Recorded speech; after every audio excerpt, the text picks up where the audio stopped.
Hello everyone, my name is Creighton Kumar, and today I'm going to be doing the fifth free response question from the 2013 AP Calc AB test. Let f of x be equal to 2x squared minus 6x plus 4, and g of x equals 4 cosine 1 over 4 pi x.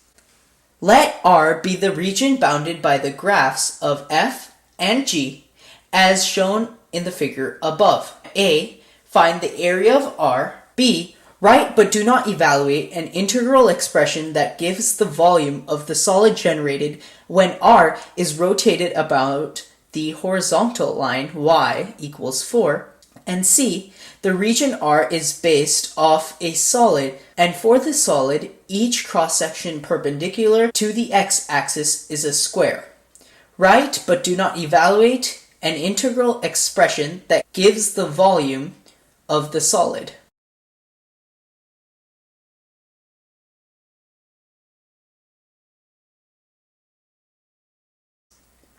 Whenever we're asked to solve for the area, we remember that we have to use integration, because every time we use integration, it is related to area. So, based on that, we use integration, but the lower limit is 0 and the upper limit is 2, because that is where the region R is bounded by. From there, we can see that the upper function is g of x and the lower function is f of x. And remember, to find an area of anything, we have to take the upper function and subtract it by the lower function.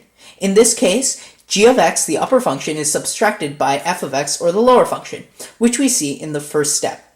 The second step, all we do is we take the g of x and f of x and plug it in. So we integrate from 0 to 2 of 4 cosine pi over 4 x minus, all in parentheses, 2x squared minus 6x plus 4, and all multiplied by dx. So we get 4 times 4 over pi sine of pi over 4x minus 2x cubed over 3 minus 3x squared plus 4x. The lower limit is 0 and the upper limit is 2.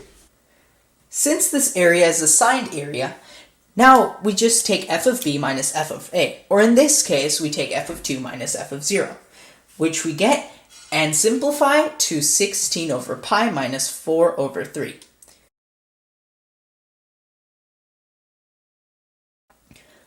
All these points are going to be differently scored. In this case, part A has 4 points, 1 for integration, 2 for antiderivatives, and 1 for the answer.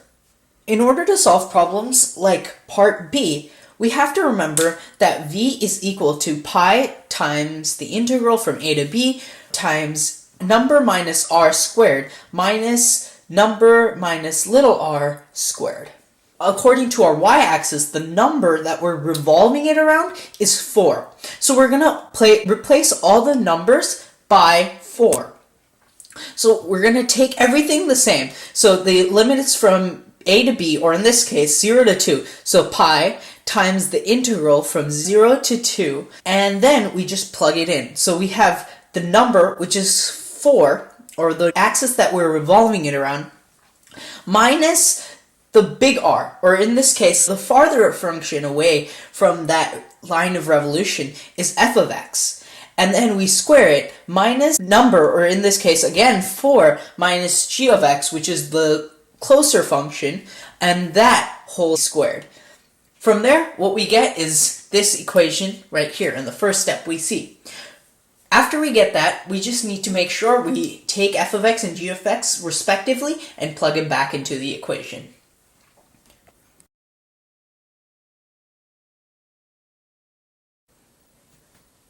The point scoring system in part B shows that there are 3 points on the line, 2 for integration and then 1 for limits and constants. In order to get the whole score in part B, you have to make sure you have all these components. In part C, we need to find cross-sectional area which is perpendicular to the x-axis, knowing that it's going to be a square. We need to write the integral, but not solve for it. Before we begin, we need to make sure that we know that the volume is equal to s squared, where the s is the area it is defined by. So the S, the side length of the region at a particular x-coordinate, is just defined by the upper function minus the lower function, which we solved or tried partially solving in part A. We see that the upper function minus the lower function is defined by g of x minus f of x, which we see right here. Now, since we know that that is the side, or g of x minus f of x, we need to find the volume. The volume at that particular area, because we know we're trying to solve for a square, is just going to be the side length squared. So we're going to take that g of x minus f of x and square that value. Now, we know that the integral is going to be from 0 to 2 because that is where it is bounded by. So from there, we take our g of x and f of x values and plug them in respectively and simplify to what we get right here.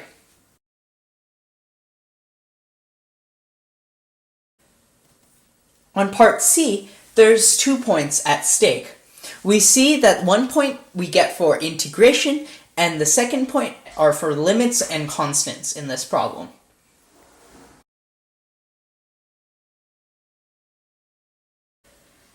Going back to part C, we see that the question was asking for the cross-sectional area of a square. But what if the question was different and it was asking for something else other than a square, and it could have been one of these?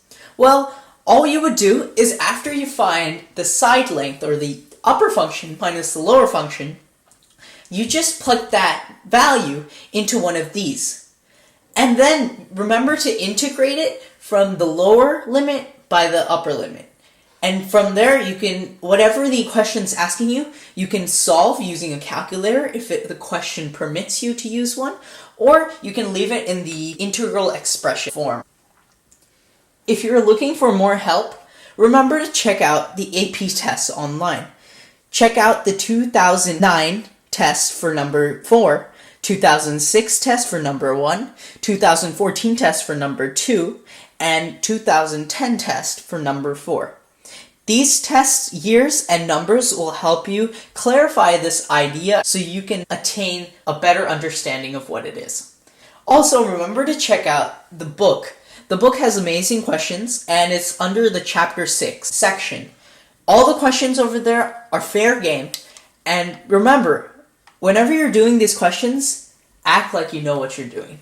Thanks for watching, and I'll see you next time.